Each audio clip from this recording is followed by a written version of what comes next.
में कसक थी कि हम एक क्षण भी इस ढांचे को नहीं देखना चाहते हैं जो भगवान राम के मंदिर की छाती पे खड़ा हुआ है।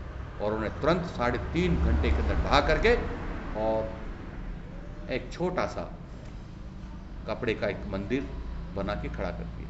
सा सेकुलरिज्म हमको नहीं चाहिए। पुलिस की द्वारा जो पिटाई हुई वो देख करके तो ऐसा लगता है और वो सहन करके ऐसा लगता है कि वास्तव में सच्चाई थी। मेरे ऊपर भी अनगिनत डंडों की बरसात हुई। स्वागत है आपका साइंस इंडिया न्यूज़ में। राम मंदिर बनने जा रहा है 5 अगस्त को, परंतु इसकी जो आधारशिला है वो कब लिखी गई? क्या इसके पीछे की कहानी है? क्या ये बस 1992 के बाद का भाग है? जी नहीं, यदि हमें इसे देखना है तो हमें 1528 से देखना पड़ेगा, जब बाबरी मस्जिद बनी थी। और तब से ये दर्द हर हिंदू के दिल में था। परंतु इस दर्द को बताने के लिए जो भाजपा ने काम किया है, उसी काम के रिगार्डिंग हमसे बातचीत करने के लिए हैं मदन दिलावर जी, जो विधायक हैं, अच्छे नेता हैं और जन में बहुत प्रिय हैं। नमस्कार सर। नमस्कार जी। मैं आपसे जानना चाहूँगा कि 1992 के अंदर राम मंदिर के लिए बाबरी मस्जिद 6 दिसंबर को टूटती है, पर क्या बस ये इतनी सी कहानी है? इससे पहले क्या हुआ था? लोगों को में ऐसा क्या हुआ कि वो वहाँ पहुँचे? इसकी लंबी दास्तान है। भगवान राम का मंदिर उनके जन्म स्थान पर स्थित था लगभग 15वीं सदी में, और बाबर ने इसको ढा करके और मस्जिद का रूप देने की कोशिश की। लगातार युद्ध होते रहे। हिंदुओं ने कभी ये स्वीकार नहीं किया कि अब हमारा मंदिर यहाँ नहीं है, और इसलिए अनुमान ये है कि लगभग 3 लाख लोग इस संघर्ष में अभी तक मारे गए हैं, और 80 के लगभग और युद्ध हुए हैं। ये जो लास्ट संघर्ष था बाबरी मस्जिद का 6 दिसंबर को, और उस दिन जो तथाकथित बाबरी मस्जिद कहते हैं लोग, मैं तो उसको भगवान राम का मंदिर ही मानता हूँ, उसके पुराने ढांचे को ढा करके नया मंदिर बनाने का संकल्प और देश के लाखों लाखों कारसेवकों ने लिया था। और आपको जानकर खुशी होगी, इस सदी में ही, यानी इस दशक में ही, 90 के दशक और उस दशक के बाद लगातार कारसेवा होती रही। लोग जंगलों में भटकते हुए सैकड़ों किलोमीटर पैदल चल करके, और जब मुलायम सिंह जी ने कहा था कि वहाँ परिंदा भी पर नहीं मार सकता है, ऐसी स्थिति में भी अपने प्राणों की चिंता किए बगैर लाखों कार्यकर्ता और राम जन्मभूमि स्थल पर पहुंच करके कार सेवा करने का यत्न किया था। और उसके बाद जो 6 दिसंबर को, जिसको हम अंतिम कार सेवा कह सकते हैं, जब ढांचा ढाया गया, तभी बहुत जाब्ता था, बहुत पुलिस थी, केंद्र में कांग्रेस की सरकार थी, पैरामिलिट्री फोर्स लगाई हुई थी। उन सबके बावजूद भी इस भारत माता के लाखों लाखों कार सेवकों ने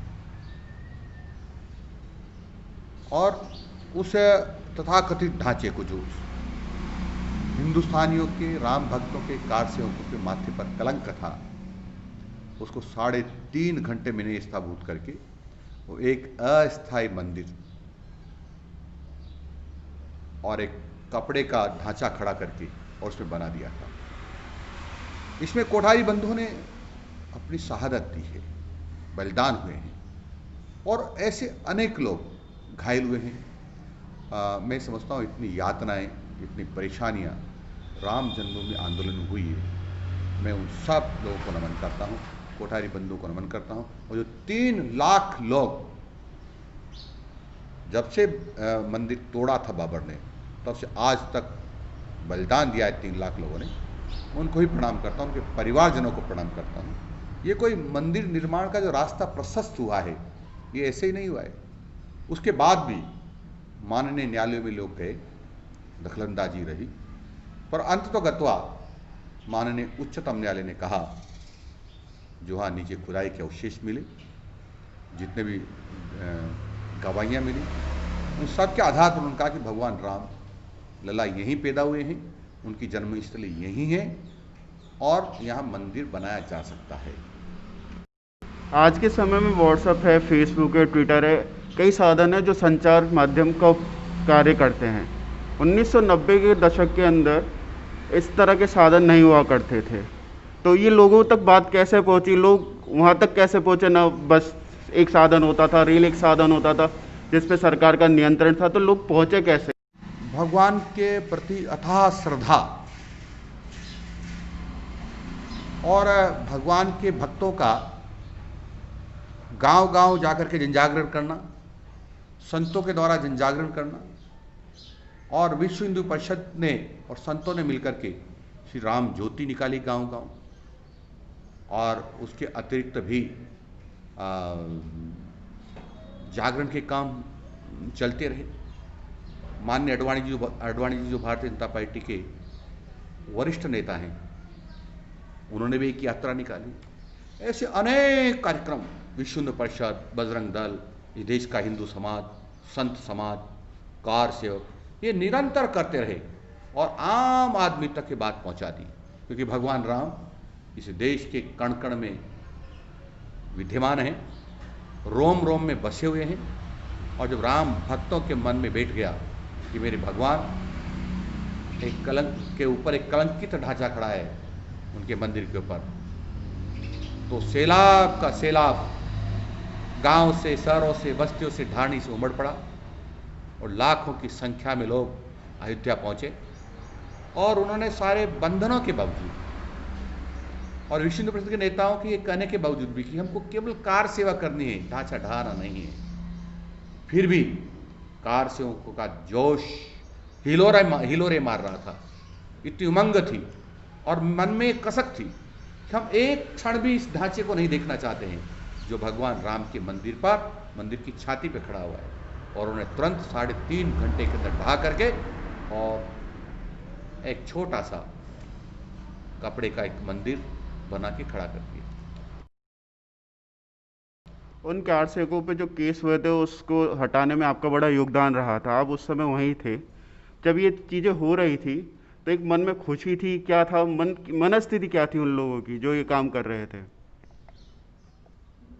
एक ही मन में एक ही लालसा, एक ही उमंग थी और एक की दृढ़ इच्छा शक्ति थी कि लक्ष्य था कि हमें ये जो कलंकित ढांचा है भारत की धरती पर, इस मातृभूमि पर खड़ा है, ये कलंकित ढांचा, इसको ढहाना है। आज के समय में समाज सेवा, पर्यावरण के लिए जागरूकता रहती, पर कार सेवा इस शब्द का अर्थ क्या और क्या मायने हैं इसके लिए आज भी? कार सेवा का अर्थ है अपने हाथों से सेवा करना।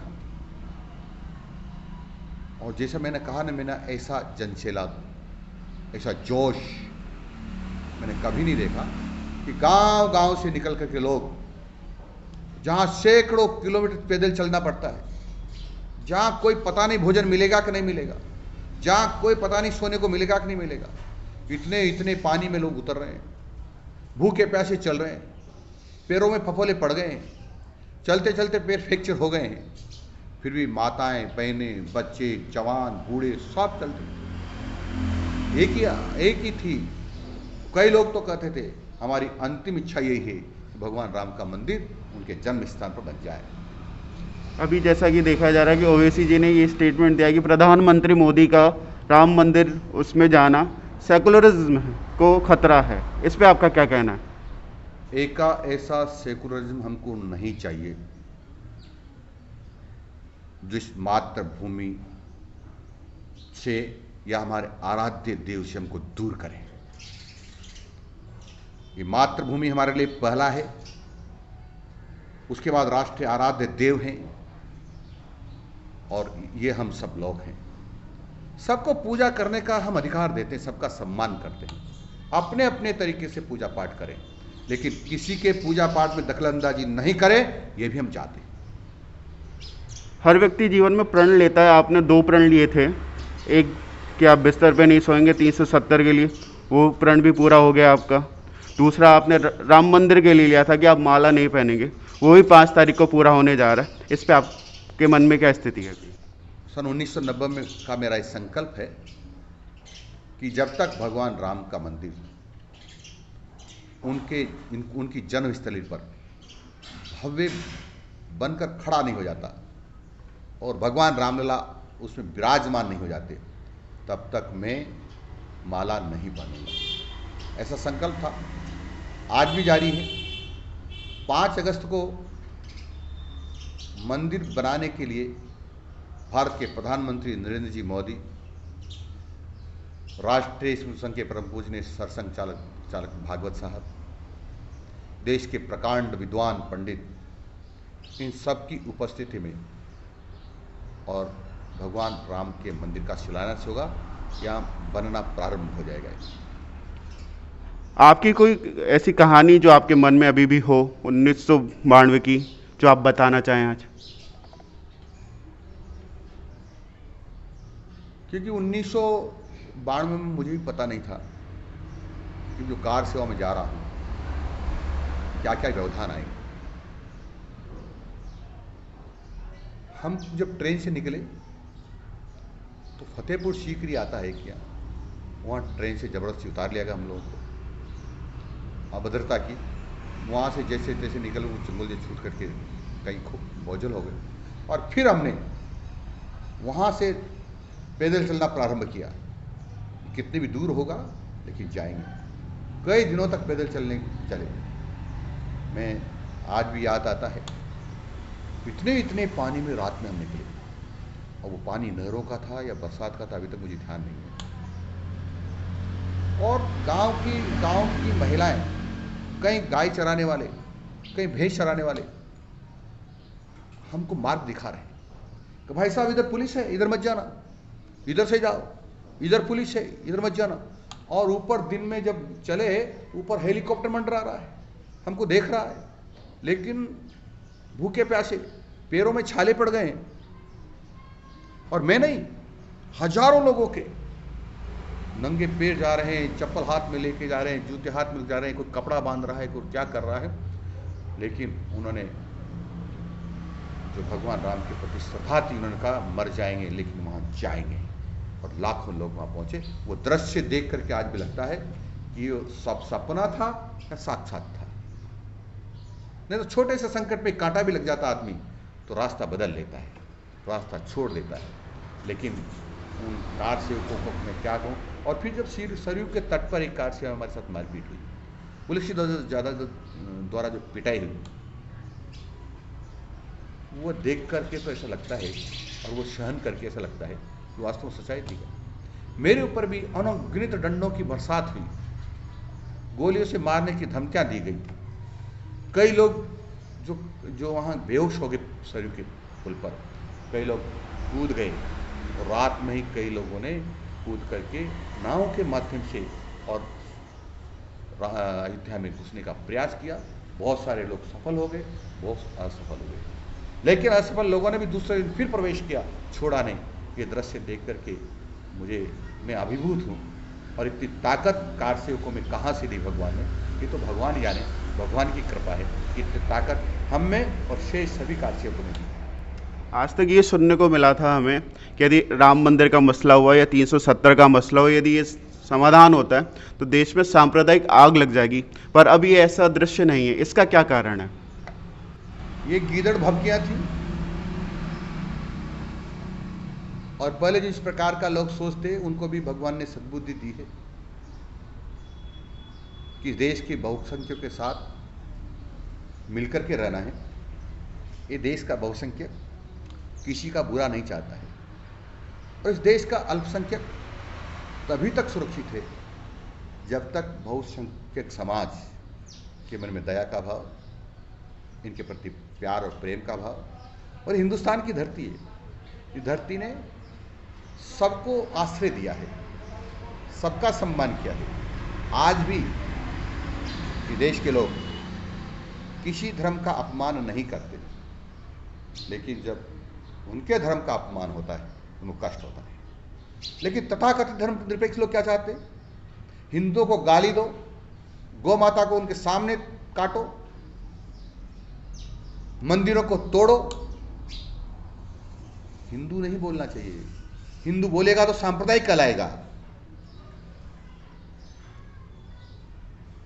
कोई कार्यक्रम हो तो अल्पसंख्यकों के लिए सब तरह की सुविधाएं दो, लेकिन हिंदुओं को मत दो। भारत के तत्कालीन प्रधानमंत्री श्रीमान मनमोहन सिंह जी ने कहा था, इस देश की धरती पर जितने भी संसाधन है ना, उन पर पहला अधिकार मुसलमानों का है। इससे बड़ा घोर सांप्रदायिक हो सकता है? इससे ज्यादा बड़ी कोई घोर सांप्रदायिक पार्टी हो सकती है? और ऐसी कोई पार्टी हो सकती जो कहे कि भगवान राम काल्पनिक है और सुप्रीम कोर्ट में जाकर के अपना शपथ पत्र दे? इससे ज्यादा कोई सांप्रदायिक पार्टी नहीं हो सकती। और जिस पार्टी के लोग ये कहते हैं कि भारतीय जनता पार्टी सांप्रदायिक है, तो ऐसे कहने वालों से ज्यादा पागल व्यक्ति इस देश में कोई हो नहीं सकता। मेरा अंतिम प्रश्न, राम आदर्श माने जाते हैं, तो राम से आपने कौन से आदर्श सीखे हैं और आज के समाज को आप कौन से आदर्श से रूबरू कराना चाहते हैं? देखो, भगवान राम की से मुकाबला हम करेंगे या उनसा बहुत कुछ सीखेंगे ऐसे मुझे लगता नहीं। लेकिन उनका अंश मात्र भी यदि 0.001% भी हम सीख लेते हैं तो हम अच्छी प्रकार से जनसेवा करते हुए इस मातृभूमि की रक्षा के लिए हमेशा तत्पर रह सकते हैं। भगवान राम को देखिए आप, अपने पिता के कितने आज्ञाकारी। एक तरफ उनका राज मुकुट पहनाने जाने वाला था, यानी राज गद्दी पर बैठने वाले थे। एक क्षण उनके पिताजी ने कहा, बेटा तुमको वनवास जाना। एक शब्द नहीं बोले, लेकर के अपना झोली झंडा जो भी था चल दिए। उनकी धर्म पत्नी जी को देखो, सीता माता को, उनका मैं भी चलूंगी। भगवान राम कहते हैं वहां कांटे होंगे, कंकड़ होंगे, अंधेरा होगा, वन्य जीव होंगे, बहुत संकट आएंगे, भोजन की व्यवस्था होगी कि नहीं होगी, उन्होंने नहीं, प्राणनाथ मैं हर सुख और दुख में तुम्हारे साथ हूं। भाई लक्ष्मण कुछ नहीं सोचता है, मना करने के बाद भी भाई के साथ चल देता है। यानी पिता का सम्मान कितना। उन्होंने कह दिया कि जाओ, चल दिए। आज मेरे जैसा आदमी पिता से पूछता क्या हो गया, तुम्हारा दिमाग खराब हो गया क्या, तुम बूढ़े हो गए इसलिए पागल हो गए क्या? पत्नी तुम जाओ, तुम्हें जहां जाना है जा, मुझे क्या लेना है। भाई तो मुंह मोड़ लेता, तेरे कर्मों का फल तू भोगेगा। ऐसा करे, ये प्रेरणा मिलती है।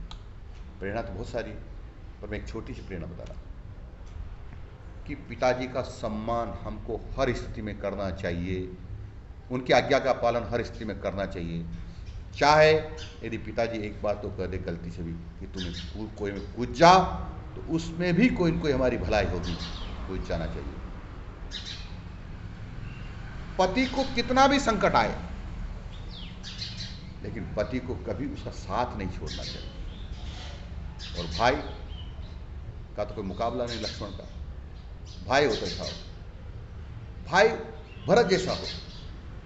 सारे अनुनय विनय करने के बाद भरत की कोई नहीं मानी, तो उन्होंने जो शासन किया, भगवान राम की चरण पादुकाएं सिंहासन पर रख करके शासन किया।